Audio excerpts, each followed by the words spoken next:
તો આજે વિશ્વ રંગમંચ દિવસની ઉજવણી થઈ છે, ત્યારે કલાકારોને વિધાનસભાની કાર્યવાહી નિહાળવા માટે આમંત્રણ અપાયું છે। ત્યારે વિવિધ કલાકારોએ વિધાનસભાની કાર્યવાહી નિહાળી હતી।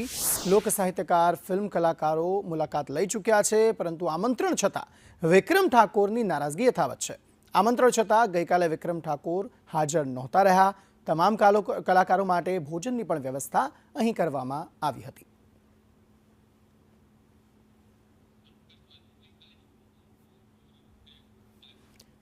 तो शंकर चौधरी जे अलग अलग कलाकारों ने मळ्या हता तेमणे विडियो जाहिर कर्यो छे, जेमां अलग अलग कलाकारों भव्य गांधी है, जानकी बोरीवाला, हितेन कुमार सहितना अन्य कलाकारों जे छे तेमने तेओ मळ्या हता तेनो विडियो तेमणे जाहिर कर्यो छे। जो कि विक्रम ठाकोर आ वखते पण अहींया आव्या नहोता।